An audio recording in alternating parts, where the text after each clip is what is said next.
Good morning, friends. Today I decided, well, actually, let me step back a little bit. So there was a request on the Facebook page for doing healthier meals with using simply the gosun go/e tray as well as the brew. I do not have the brew, but I will find a way around that. In the meantime, today I decided that we are going to do chickpea crackers. I know right now chickpeas are super trending because they're high in protein and lower in stuff that's not necessarily good for you, and it's not an animal protein, which is really nice as well. So today's recipe will be from this website called mykidslickthebowl.com. I will go ahead and include the link to the recipe. I will also add the recipe to the bottom. We're actually going to cut the recipe in half. I don't know if it's going to be all that great, and B, my particular materials are kind of a little bit smaller, so I want to be able to make the small batch all here, and that way you guys already have the measurements.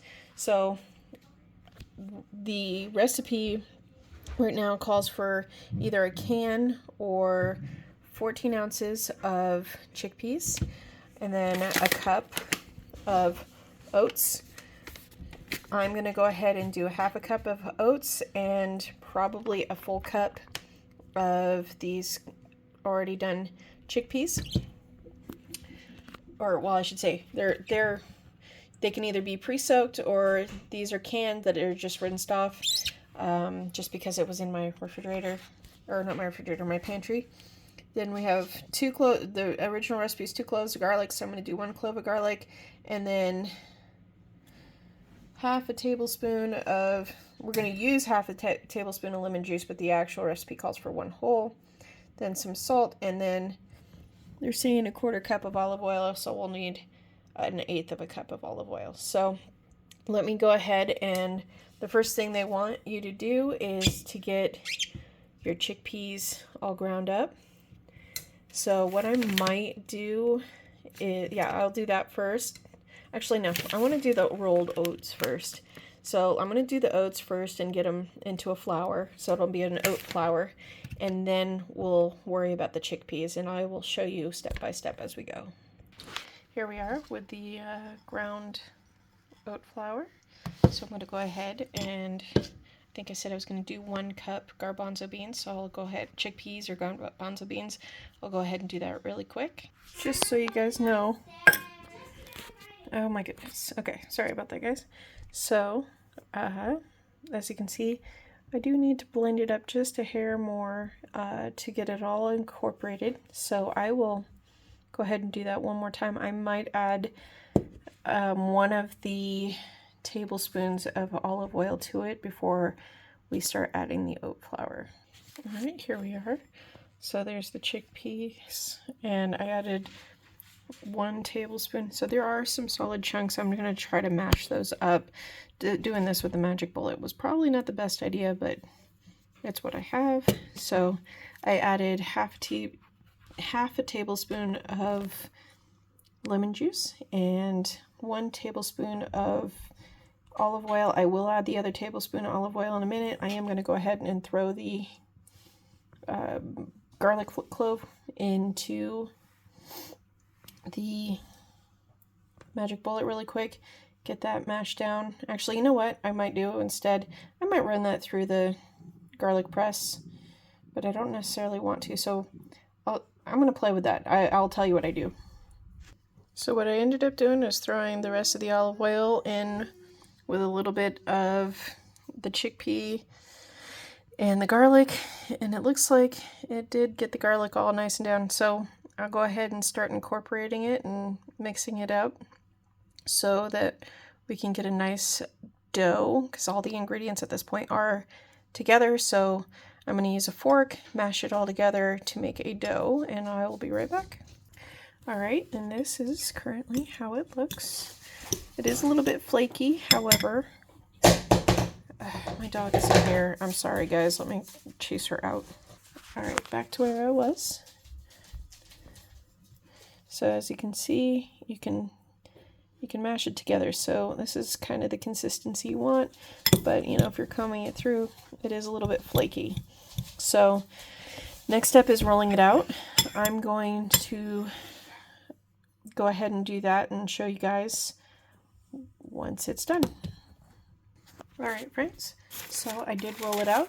What I did was I did take some parchment paper and I put that on top and then used that so I didn't have to go and use flour in order to make it non-stick. Plus I'm going to try something different. I think I'm going to try to load the tray in layers so I can get more crackers per square foot of the solar oven. So we're going to try something new and see how that works. I only used half, so I'm going to have to do the other half when I'm done with this. That being said, I will go ahead and cut this up and see if I can get this set up the way I want to set it up. Okay, so what I did is I put parchment on the bottom to make sure it doesn't stick. I'm going to do some more slices and see if I can stack them. So I will tell you guys how that works out. Here we are friends, I have 4 layers on here, so we're going to go ahead and try this out. I'm going to go ahead and plug it in and set the timer, and I'll see you guys in 45 minutes. Here we are friends, we're about 45 minutes later. Unfortunately I had to restart my timer because it was still set from the other day, so I do apologize for that, but we are at the 45-minute mark. Let's check these out. Yeah, I figured they'd be a little soft, so what I'm going to do, because you know there's no way for the air to escape, so what I think I'm going to do, and I apologize, that's a different timer. What I am going to do though is I'm going to go ahead and let the steam escape, and being how wet they are, I might just check back in about another 45 minutes. So I will see you guys in about 45 minutes. Strike that. Now I remember what else I was doing. Also, to have with our protein-filled crackers, I thought I would do some chicken salad. Like I said, we're going to try to do this budget-friendly. The brand name mayonnaise, you don't have to get brand name mayonnaise, but that's what I have. And then I actually really like the Keystone chicken. What's really nice about this is the only ingredients, let's see if I can get it to zoom, there we are. The only ingredients is chicken and sea salt. So I'll go ahead and open that up and tell you where I'm going from there. Here we go, friends. So I just wanted to show you what it looks like inside the can. It's not overly appealing, but it's not bad either. What I'm going to do is actually probably use half the can and put it into my mixture. What's in this bowl is relish, mayonnaise, and mustard. Now, somebody might say, oh my gosh, that is way too much mayonnaise. Honestly, if you're eating more whole foods, it doesn't really matter. I don't really count the calories on that. I figure that's just going to be part of the thing. I would still be in my deficit anyway, so hopefully you guys will be too. So I'm going to go ahead and fill that in there and make the chicken salad while we wait, and then I'll see you there. Here we go. We have about half of the chicken. Now what I'm going to do a little bit different is that I'm going to, I don't know if I'm allowed to even show the bowl for, you know, copyright reason. I don't want to. Anyway, so I'm going to go ahead and save the juice and the remainder of the chicken. And I know you're wondering, well, why, Yvonne? Because I'm going to be making a different recipe for another day within this category of things. So I'm going to go ahead and mix this up, and we have about 38 minutes left, so it didn't take very long to make, but that's okay. And I'll see you in about 38 minutes. Here we are, friends, at a full 45 minutes later. Let's go ahead and check this out. Okay, these are still soft. That was really my bad. I really should have, yeah, I really should have lifted the steam out. beforehand. So that is totally my bad on that.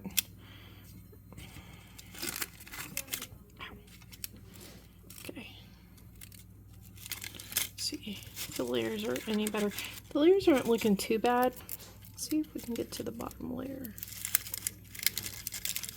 Bottom layer is nice and crispy, so there might be, so you hear that? There might be some hope there. In fact, the bottom layer appears to be actually well toasted. So, just so you guys know, so I had the 3 layers, or 4 layers here, and then this is what that is. That's actually just for the half batch. So if you guys made these ahead of time, so I know someone's looking to have quick and easy meals, and this might be quick and easy. The trick might have to be to flip this over.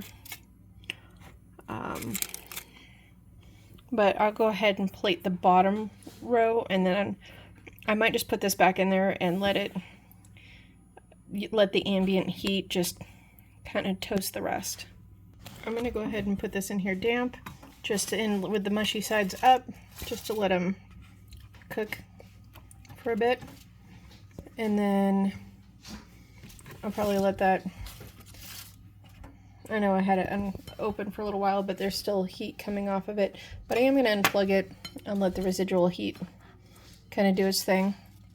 That's kind of the cool thing about the solar ovens that way. But go ahead and take from these, since that's actually, here.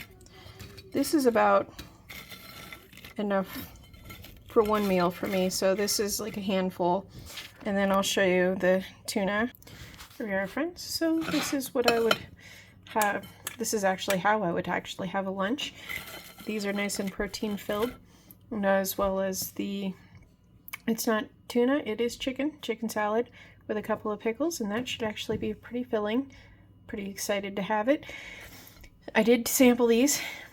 They're very bland, so if you're going to add seasoning, I might redo a video to make sure that I can get these. Actually, you know what? These have been sitting here for a few minutes. I had to go tend to something. Yeah, these are crisping up nicely as they're sitting here in the ambient heat, so I'm going to keep letting them do that, which is really, really good to know that we can do it that way. So this is how I would have a lunch. I would definitely pre-make these instead of obviously trying to take them to a lunch thing or whatnot, but definitely something to move forward and try to figure out some seasoning options. But overall, it's really good. So if you have any more questions, suggestions, or ideas for things to make, please let me know. I will be making this particular series a thing. But if you have any other questions for other products like the Fusion or the Sport, I would love to help you out. Sorry, I'm focusing on my crumbly stove here. I will include the links and a coupon code for the gosun products if you are interested in buying any of those, and you can always get 15% off of your purchases. And I think that's everything. So I hope you guys are staying happy and healthy, and I'll see you guys next time.